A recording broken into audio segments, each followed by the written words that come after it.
What if a routine money drop uncovered $1 million treasure mystery involving murder, blackmail, loan sharks, and the mafia? I'm Logan Crawford, and right now we are joined by a terrific author. His name is Larry O'Brien, and he is here to talk about his fabulous book. It is called Cornero's Gold. It is set in the sun-soaked 1970s California, and this lighthearted detective novel follows part-time investigator Kid O'Banion through a nostalgic adventure filled with danger, romance, humor, and a legendary fortune lost beneath Santa Monica Bay. We're delighted to have this very talented author join us here today, and we ask viewers like you to support authors like him by subscribing to our channel and by purchasing his amazing book. The links are below this interview. Larry, great to have you on the show. Thank you for joining me. You're welcome. Thank you very much for inviting me. This is my favorite genre. I love film noir. I love anything with a private detective. There's a great series out right now on Apple Plus called Sugar, which is about a private eye. And your book is right up there. I love Cornero's Gold as well. Big Tom Selleck fan, worked with him on Blue Bloods and loved him in the 80s when he was Magnum PI. And you've kind of come up now with your own detective that other people will be looking towards and admiring and laughing at times. Tell us a little bit about Kid O'Banion. Well, he's I'm going to be quite honest. He's based on me. As my life is kind of intertwined with the story. The lady in question, Jackie, is actually my late wife, and the characters, the father character, are all based on my real family. Although my father was a house painter, not a detective, but he's the one that got me inspired to do this by talking about the era of the SS Rex and Tony Cornero, and he grew up being a sporting man himself. Had placed a few bets on the Rex, and so it just and the tales of the family. Uh, uh, One of our alleged uncles was a faro dealer on the Rex, and I promoted him to the second command of the Rex for the story purposes and fictionalized uh, the overall relationship of the characters.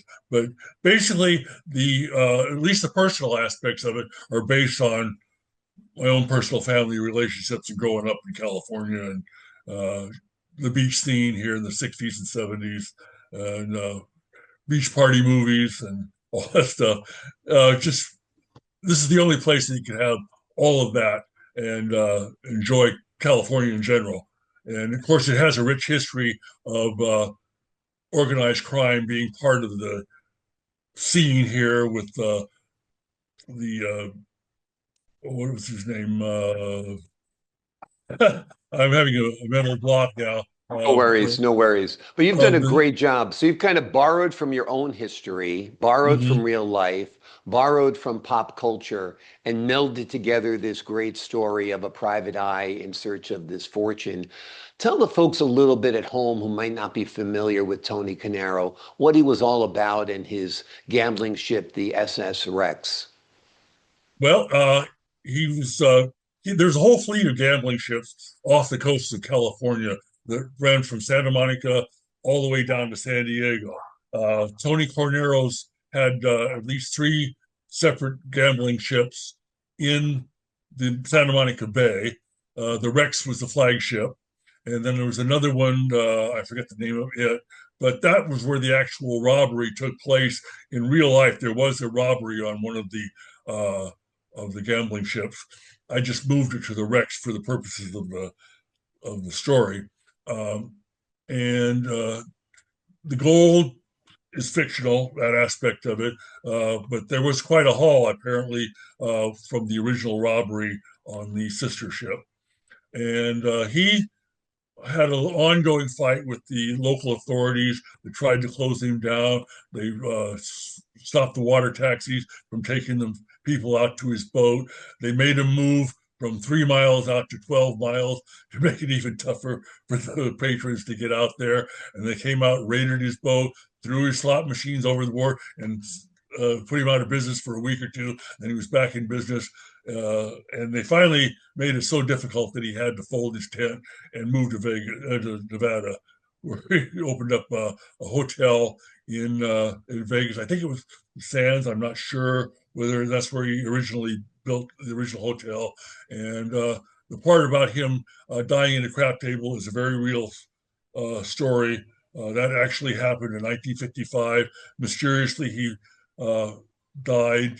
They don't know whether he was poisoned or what. Says 50s Las Vegas being what it was, if they never find out because they were all corrupt there too. Exactly. But fascinating. It's a fascinating background. It's a part of Americana that has faded away. I guess there are no gambling ships off the coast of California anymore, right? no, but we do have legalized gambling now in the Indian casinos and certain enclaves in California where you can go and gamble all you want. So you don't need them. Right, but that's not as much fun. If it's legal, you don't want No, to do it. If you're and taking a little boat out to another boat and getting on in the middle of the night, 12 miles yeah. out to sea, now that's fun, right? If you've ever seen the movie starring Robert Mitchum, Farewell, My Lovely, Oh, there's sure. a scene where they go out to the gambling ship. That's kind of Yeah, based on Tony Cornero ship that was out there. yeah. And like Raymond Yeah, Chandler was yeah, big I'm a on that huge era. Raymond Chandler fan. I told you I love film noir, and Yeah. Chandler's one of my favorites, which is why I was drawn to your book as well. Well, I grew Um, up on it, so I mean that's what inspired me to get into the first place. And then the tales of the family connection. This is the natural. I had to do it. exactly. You must have had fun writing it, going down memory lane a little bit, remembering what California was like before it's been all like sanitized and pulverized and processed, right? Well, it's certainly changed over the last 50 years, that's for sure. Yeah. Yeah. Uh, the the high rise where the security bank building, which is one of the key locations of the story where my character worked as a foreign exchange trader, was actually based on me, where I worked there as a foreign exchange trader, and that was the only building on the hill, on Bunker Hill at the time. And you could sit in the office in the trading room, look out the window, because it was built on the four corners of the compass. So if you look due south, you were looking straight out of Catalina, Yeah. and you could, on a clear day, you could see the whole thing, and there was nothing obstructing it. No buildings in front of it. You had a clear view of the bay, and you could just sit there and say, "I want to be out there today. I don't want to be sitting in this office." Yeah. When you live in a beautiful climate, that's very, very real. You don't want to Yeah, work. right. You feel There's like you've had that fear of missing out. there's a And song by Patty, not Patty Page. It's I forget her name. It's called the Blues, L.A. Blues. And it's the gist of the song is you can be at the beach in the morning and the mountains in the afternoon and barbecues and pools, and on a clear day you can see Catalina, and the blues have passed LA by, and that's kind of the theme they have. It's even with all of its problems today, it's still a great place to live. I love it here. absolutely. I would, without a doubt, want to listen to that song. I'll put it on my Spotify as soon as this conversation Peggy is Lee. done. Peggy Lee. Okay. Peggy LA Lee, Blues. LA Blues, I think is the name of it, or The Blues Have Passed LA By. I'm not exactly sure what the title is, but you can find it. And Yeah. it's a theme song from another movie, The Pool Man. They sing it at the end of that song. So that's a good movie, too, by the way. Okay, cool. I will check it out. The Pool Man and LA Blues by Peggy Lee, you said, right? Peggy Lee, I believe, Yeah. yes. Okay, awesome. Talk to us a little bit about Kit and the dilemma he's in. He's supposed to handle what appears to be a simple money drop, but it turns out to be anything else but. Talk to us a little bit about his story. Okay. As I say, he's a part-time investigator. His father is a private investigator, former LA cop, Mhm. and this Uncle Jack shows up one day with a problem. He's being blackmailed, and we don't know by whom. And I'm going to speak in the first person. His character is basically me.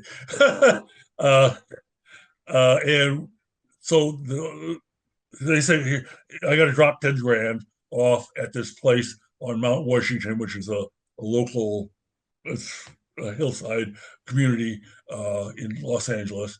And you can see downtown LA from up there on a smoggy day, and it's typical California. You can see the whole LA landscape from Mount Washington, and it's quite impressive if you're up there looking at it. Anyway, he goes down there and uh, he gets shot at, and then somebody shoots him, and it's not Kit. He didn't. He doesn't do it, and so for all intents and purposes, the drop is on hold. They go back and he reports into the father, and the short then so he goes on about his daily life and the weekend, the beach, and everything like that, where he meets some characters who, as the course of the movie, you find out that they're all entwined with the overall story, and they kind of all meshes at the end. About in the middle, you find out everything is connected. That he's been done. That where the storyline leads throughout the thing, and it comes together with the actual treasure hunt. And from there on, they have to. It devolves into the money's not there. It's not buried where they said it was, and I don't want to spoil the whole story. Don't want no spoilers, that's for sure. Sure. Yeah, Yes. there's a lot more to it, including Yeah. a murder that changes the direction and the urgency of the There's a investigation, couple of right? them in there, I think. Yeah. Yeah, yeah. Amazing, amazing. Have you envisioned this as a film or a TV series? Yes, I did. In fact, I've got one book that I just completed, which is the first sequel called An Ace in the Hole, which uh, it's a different case work that they work, but it picks up about 6 months after Cornero's Gold closes. And the one I'm currently writing picks up about a month or two after that one closes. So it's a series. And I envision hopefully five altogether if I, live long enough. You never know. If it gets some steam, you might do dozens, you know. You might Yeah, be Chandler. You might have a but I would dozen or love to more see out it there. something like along the lines of the Lethal Weapon series, which I Yeah. loved. Yep. They were great. They were great movies too, and with the humor and the interplay between the characters, and that's what the Magnum PI inspired me, the characters too, because of the interplay and the lightheartedness of the Magnum character, and he never took himself all that serious in and like that, which I didn't want to bring. The overall uh, genre of the detective movies were a little serious, like the Maltese Falcon. The character Bogart's character in that was really serious. He lightens up a little bit in The Big Sleep and everything like Mhm. that, but I wanted something with a little more humor, so I lightened him up and just made him not take life too seriously and just kind of roll with the flows, kind of within the California vibe of, you can't take yourself or what's happening to you too seriously. Yeah. And that's Exactly. kind of the tone of the book Yeah. Yep. and the characters. Absolutely. Yeah, that was what was fun about the Magnum PI series is that he was a part-time detective living at a Yeah. millionaire's estate and was sometimes good, was sometimes not so good, was sometimes Yeah. fumbling and so forth. So it was great. And his whole backstory that he was a Navy SEAL and all of that. Yeah. It was a And great some of that I series. incorporated into my character as the series moves on. In his backstory, that he was former NCIS during the Cool. Vietnam War and sort of like that. And that read Ace in the Hole, and you'll pick up where that part of the story takes off. Awesome. Awesome. Well, we got to exclude Tom Selleck, but if you could Yeah. choose any actor, living or dead, who would play Kit Banyan? Uh, it's hard to say. It would have to be someone along the lines of that. I don't. I if I went to a casting director and they brought out all their characters, I'm sure I could pick out Sure. someone who would fill the bill and pull it off with the screen test, obviously, to find out if he could be as carry. Actually, if I were young enough, I'd cast myself. Yeah. That'd be great. That'd be great. Or get a young Harrison Ford would be awesome too. You Yeah, know, he could probably pull it off. because he's got that Actually, kind of like serious uh, yet kind of bumbling sort of Burt way about Reynolds him. could pull it off when he was That younger. one of my Definitely. favorites of all time. That would be great. Let's resurrect Bert and have him Yeah, play there you the go. role. That'd be great. AI, that's what we'll do. We'll get a That's young, it. That's it. Push comes to shove to get the characters. You have to do it AI. exactly, exactly. Get a young Burt Reynolds. That'll happen. Mark my words. There'll be Oh, I'm sure it movies will. with young Clint Eastwoods, with young Burt Reynolds, and I'm looking forward to them actually, Yeah. because some of the greats can never be replaced. And if you put together a film that's computer generated, but you really can't tell, and they borrow their voice and their images, Yeah. everybody will get paid. I think it's But a good thing. I well, think it's a good thing. there are memes on Facebook and places like that, and they have John Wayne doing things like that, and the voice just doesn't fit the person who's the physical John Right. Wayne. Yeah, but they'll They got to clone work on the voices. Yeah, they'll clone the voices eventually. They'll clone the Yeah, voices perfectly. They're pretty good at cloning voices right now, so it's yeah. pretty amazing. So, you expect 5 books to be in the series. 2 are written so far? Two are written so far. Yes, I'm working on. I just started the third. Great. Who's your first reader? Who do you give the book to when you're writing it? Do you give it a page by page to a friend or somebody like that, or a family Uh, member? well, I have a sailing buddy that I gave Cornero's Gold to read, and really from family members. But it started out, the original version of it was called Then There Were Horses. And I self published that on Amazon. And it was strictly a narrative. There was hardly any dialogue or anything like that. And obviously, it didn't go anywhere. So I went to another publisher, Greenleaf, and I sat down with one of their editors, and we totally revamped it and told the story through actual dialogue, which is the version that is in print now. And it improved it tenfold, made it longer, and it's sold, I suppose, so far maybe 60 copies that I know of. Most of them I bought myself. Right, right, To give exactly. to But friends. dialogue does bring a novel to life, particularly detective novels. Yeah, What they say is supposed to be a little bit witty and insightful at times, and certainly yeah. your dialogue has that. Talk to us a little bit about Kit's partner, Jackie. She's a childhood friend, a novice investigator. Talk to us a little bit about her character. Okay. Well, again, she is based on my late wife. Mhm. So I would, if I were going to cast her, I would cast someone who looked like her, young Stevie Nicks or someone like that Okay. would be perfect for her because she kind of looked like her. Yeah. Or uh, Jill St. John in her Mhm. later years. If you took a picture of her, you put them side by side, you'd think they were doubles. Uh, Yeah. Well, you get uh, Burt Reynolds and Jill St. John in a movie. I'll be pre-ordering the tickets. Don't worry. Those are 2 of my favorites. yeah. But tell us a little bit about the character of Oh, Jackie in the the book. character herself, I said, is based on her. Sure. And we met through a friend at work in real life at the bank where I worked 14 years after the setting of this story. So I never, the fixed part about knowing her family and the families knowing each other, that's all fiction. But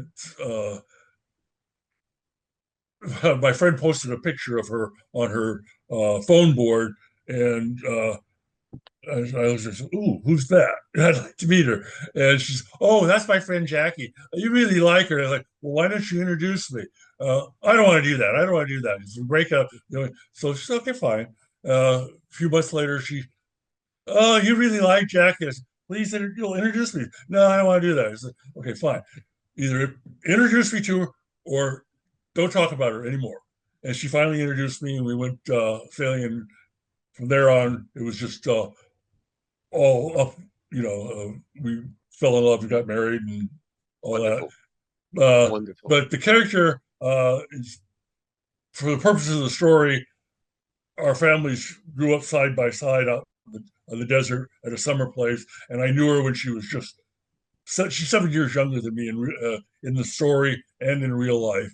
So when my character goes off to war, to join the Navy and college and like that, he's 22 or 23, and she's only about 17 or 18 or 16, somewhere out in there, and she's still a gawky kid. And when he comes back 7 years later and he comes down to the desert and sees her again, like, wow, this is, and so they renewed their friendship there. But then he has to go back to Los Angeles, and she stays down in La Quinta where uh, they met, and they think about each other. And then all of a sudden, she shows up as the uh, office manager for the detective agency. His father goes down and hires her and brings her back to Los Angeles, and so they pick up kind of where they left off. And the storyline from there on is,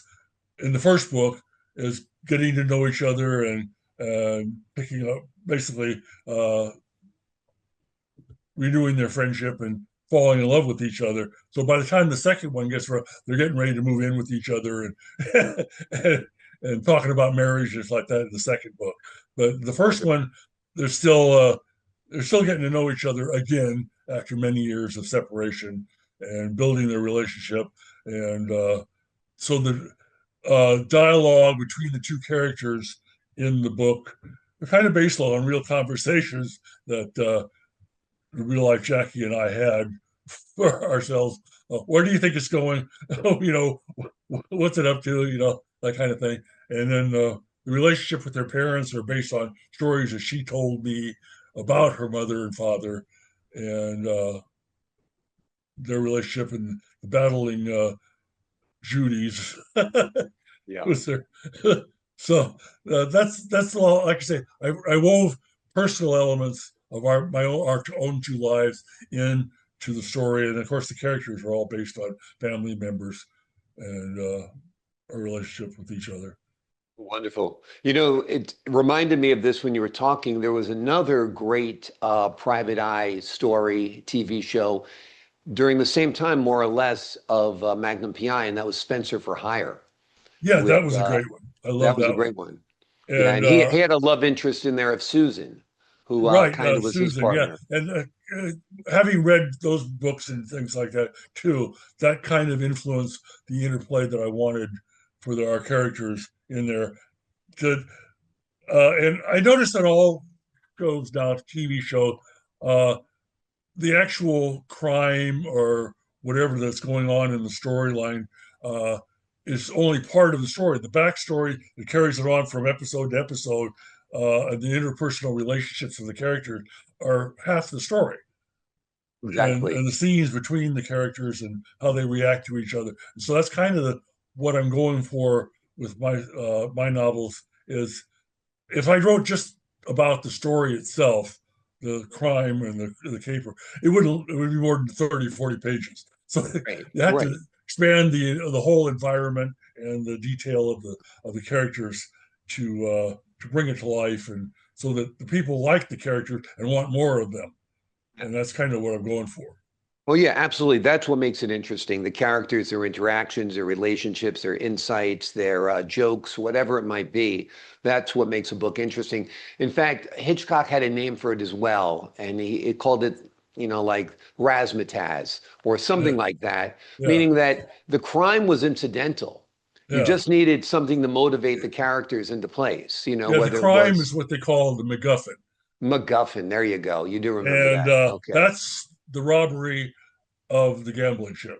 Is the Right. reason for the story. And the Yep. story picks up 30 years later when all the characters that might have been around at the time, like the father character and everything, are old. And the younger characters, Kit and Jackie, and like that, are picking up and following the leads. Like the Uncle Jack character is in his 70s or 80s, and the father character is also in the 70s. And Tony Cornero was still alive. He'd be 70 or 80 by this time.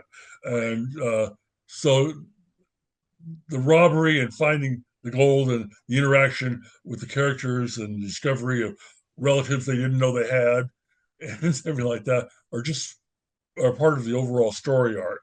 And they get as I said, as the stories move on from episode to episode, the the story's going to develop, and they're all going to move on to different stages and maybe different jobs and like that. But Awesome. they're still going to get together to solve crime periodically. And eventually, I'm looking that the Kit is going to retire from the bank and take over the agency, if nothing else, to manage it and have other people take on the investigative parts as he gets older. But I don't plan on killing off the father till he's 95, which gives him about 25 more years, 20 more years of storyline before he goes. Yeah, got you. That's awesome. You really know your film and Hollywood history. It shows you're a California guy. You even knew the term MacGuffin, and I couldn't remember it. I think that's great. Talk to me a little bit about what it was like for you recreating 1970s Southern California culture when you were writing this book. Well, having lived it, and the news events of the time, the NF was the Symbionese Liberation Movement, and the Tony and the Patty Hearst being kidnapped, and all that stuff was going on, and the Vietnam protests, everything like that, and living through the Manson era, and like that. It was in the news every day, but you have to kind of like living in California now. You know, all the crime and the homelessness and all that is out there, but just kind of tune it out and go watch your daily life and enjoy what California has to offer in the environment. I said the beach and the mountains and the deserts. And as I'm into sailing, so I go down to Marina Del Rey on a weekend and charter a boat, and we're off with my friends. And so I joined two clubs down there. One was, give them a plug, Marina Sailing, and the other one is the Windjammers Yacht Club. The Windjammers Yacht Club has got the bar where we would go in and drink. We would go in and drink after sailing from the day sails from the Marina Sailing Club. And it's a cheap way to go. I don't have to own a boat. At the end of the day, hit them the keys, say, thank you very much. And you go down to the bar and drink and toast the day and watch the sun go down over Point Two. I don't know how familiar you are with the Santa Monica Bay. I'm fairly familiar with the area. Yep. Well, if sitting in the bar at the marina on the balcony out there and you look kind of due north, is what they call Point Doom, which is the northern end of the Santa Monica Bay. And the sun goes down directly over that at night. And in the summertime, it's about 7:30 or 8 o'clock at night. And it's the most beautiful sunset on there, unobstructed, and you see it go down, and then the reds of the sky over the ocean and the sun, the moon coming up and showing on the bay and on the water of the marina. And it's just a fun place to sit down there and finish your day with the cold one and your friends celebrating a great day. And we have a kind of running joke. It's never a bad day sailing. No matter how crappy the weather is or anything like that, it's still a better day than the best day at the office. Exactly. A bad day at sailing beats a good day at the office any day, without a doubt. Well, you painted a great picture there for me of the sunset all over Santa Monica Bay. So you've got the gift of gab, you've got the gift of words. You have done a great job on this book. Folks, the name of the book we've been talking about today is called Cornero's Gold. It is written by Larry O'Brien.